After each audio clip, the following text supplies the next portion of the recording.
Salam, selamat siang, salam kita berjumpa kembali. Siang ini dengan saya Ariana Marice Sae. Saya adalah mahasiswa IAKN Kupang, jurusan PG PAUD semester 2.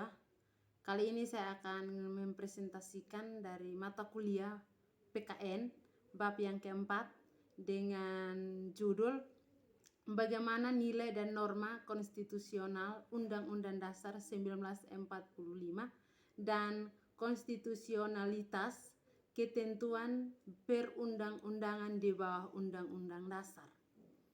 Yang pertama, menelusuri konsep dan urgensi konstitusi dalam kehidupan berbangsa dan bernegara.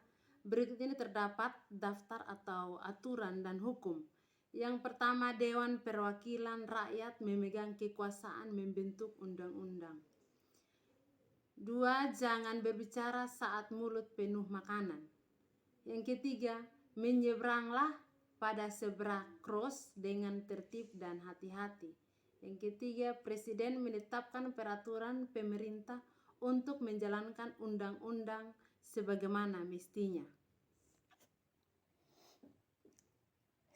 Selesaikanlah pekerjaan rumahmu sebelum bermain ke rumah teman. Yang berikut, selesaikan pekerjaan rumahmu sebelum bermain keluar rumah.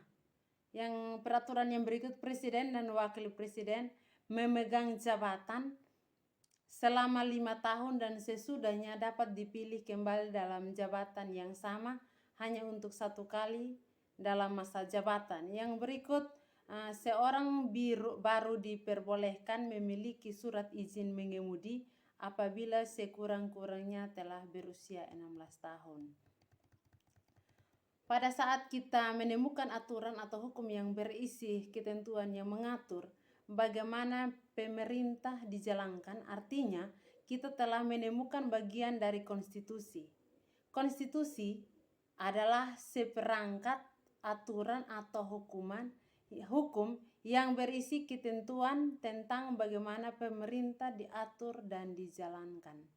Oleh karena aturan atau hukum yang terdapat dalam konstitusi itu mengatur hal-hal yang amat mendasar dari suatu negara, maka konstitusi dikatakan pula sebagai hukum dasar yang dijadikan pegangan dalam penyelenggaraan suatu negara. Bagian yang pertama di sini, fungsi konstitusi. Konstitusi berfungsi sebagai landasan konstitusionalisme. Landasan konstitusionalisme adalah landasan berdasarkan konstitusi, baik konstitusi dalam arti luas maupun konstitusi dalam arti sempit. Konstitusi dalam arti luas meliputi undang-undang dasar, undang-undang organik, peraturan perundang-undang lain, dan konvensi. Konstitusi dalam arti sempit berupa undang-undang dasar. Yang kedua, konstitusi berfungsi untuk membatasi kekuasaan pemerintah sedemikian rupa sehingga, saya ulangi, konstitusi berfungsi untuk mengatasi kekuasaan pemerintah sedemikian rupa sehingga penyelenggaraan kekuasaan tidak bersifat sewenang-wenang. Dengan demikian, diharapkan hak-hak warga negara akan lebih tinggi. Yang ketiga, konstitusi berfungsi membatasi atau mengendalikan kekuasaan penguasa agar dapat menjalankan kekuasaan tidak sewenang-wenang terhadap rakyatnya. Yang fungsi konstitusi berfungsi yang kedua, memberi suatu rangka dasar hukum bagi perubahan masyarakat yang dicita-citakan tahap berikutnya. Dijadikan landasan penyelenggaraan negara menurut suatu sistem ketatanegaraan tertentu yang dijunjung tinggi oleh semua warga negaranya dan menjamin hak-hak asasi warga negara. Bagian yang kedua, perlunya konstitusi dalam kehidupan berbangsa dan bernegara, khususnya di negara Indonesia. Contoh-contoh pertanyaan yang mungkin muncul dari benak kita misalnya sebagai berikut. Mestikah setiap negara memiliki konstitusi? Jika konstitusi itu sedemikian penting, bagaimana wujudnya? Itu mungkin sering pertanyaan yang muncul dalam pikiran kita. Yang berikut saya membahas di sini yaitu yang berikut itu menggali sumber historis, sosiologis, dan politik tentang konstitusi dalam kehidupan berbangsa negara Indonesia. Hal-hal yang dimuat dalam konstitusi atau undang-undang dasar.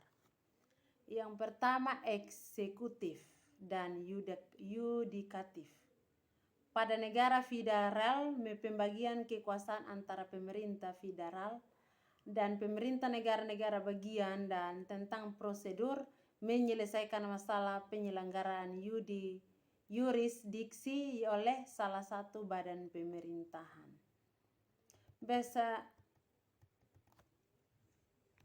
Yang berikut membangun argumen tentang dinamika dan tantangan konstitusi dalam kehidupan berbangsa negara Indonesia.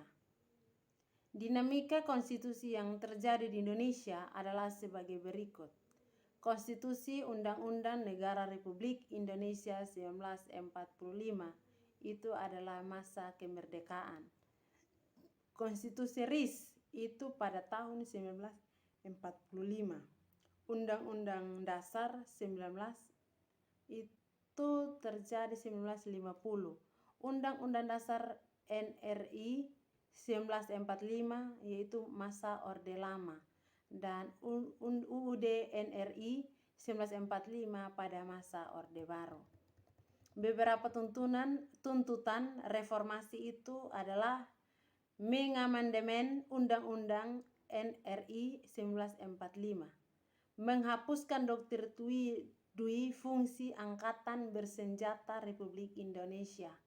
Yang berikut menegakkan supremasi hukum, penghormatan hak asasi manusia atau HAM, serta pemberantasan korupsi, kolusi, dan nepotisme.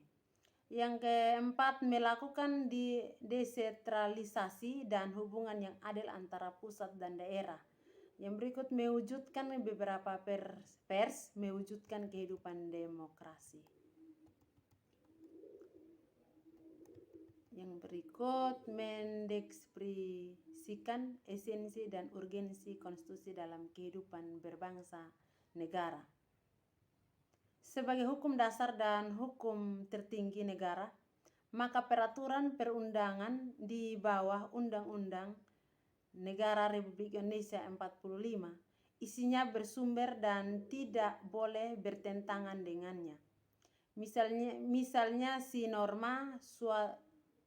norma suatu pasal dalam undang-undang tidak boleh bertentangan dengan Undang-Undang Dasar Negara Republik Indonesia. Dengan demikian, UUD Negara Republik Indonesia 1945 sebagai konstitusi negara menjadi batu uji apakah isi peraturan di bawahnya bertentangan atau tidak. Indonesia sebagai negara yang menganut sistem tata kelola pemerintah yang baik menetapkan prinsip transparansi dan akuntabilitas. Yang berikut rangkuman tentang konstitusi dalam kehidupan berbangsa negara Indonesia. Yang pertama, dalam arti sempit, konstitusi merupakan suatu dokumen atau seperangkat dokumen yang berisi aturan-aturan dasar untuk menyelenggarakan negara.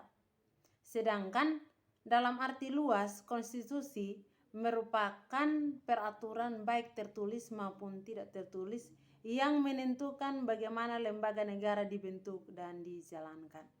Yang kedua, rangkuman yang kedua, konstitusi diperlukan untuk membatasi kekuasaan pemerintah atau penguasa negara, membagi kekuasaan negara, dan memberi jaminan hak asasi manusia bagi warga negara. Yang ketiga, konstitusi mempunyai materi muatan tentang organisasi negara, HAM, prosedur mengubah undang-undang dasar, kadang-kadang berisi larangan untuk mengubah sifat tertentu dari Undang-Undang Dasar, cita-cita rakyat, dan asas-asas ideologi negara. Yang berikut dalam perkembangannya, tuntunan perubahan Undang-Undang Dasar Negara Republik 1945 menjadi kebutuhan bersama bangsa Indonesia. Oleh karena itu, MPR melakukan perubahan secara bertahap dan sistematis dalam 4 kali perubahan. Yang kelima, dasar pemikiran perubahan Undang-Undang Dasar Negara Republik Indonesia 1945 menjadi kebutuhan bersama Indonesia. Kekuasaan yang sangat besar pada presiden, pasal-pasal yang terlalu sehingga dapat menimbulkan multi tafsir kewenangan pada presiden untuk mengatur hal-hal penting dengan undang-undang dan rumusan undang-undang NRI 1945 tentang semangat penyelenggaraan negara belum cukup didukung ketentuan konstitusi yang sesuai dengan tuntunan reformasi. Yang keenam, Undang-Undang Dasar Negara Republik 1945 menempati urutan tertinggi dalam jenjang norma hukum di Indonesia. Berdasarkan ketentuan ini, secara normatif, undang-undang isinya tidak boleh bertentangan dengan Undang-Undang Dasar. Jika suatu undang-undang isinya dianggap bertentangan dengan Undang-Undang Dasar, maka dapat melahirkan masalah konstitusionalitas undang-undang tersebut. Warga negara dapat mengajukan pengujian konstitusionalitas suatu undang-undang kepada Mahkamah Konstitusi. Yang bagian yang terakhir itu praktik kewarganegaraan. Untuk menjabarkan norma tersebut, disusunlah undang-undang pelaksanaannya, misalnya dengan Undang-Undang Nomor 39 Tahun 1999 tentang hak asasi manusia.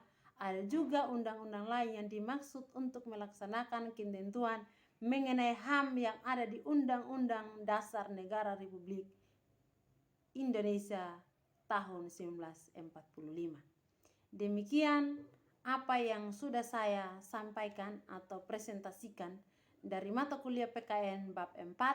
Tuhan Yesus memberkati. Shalom.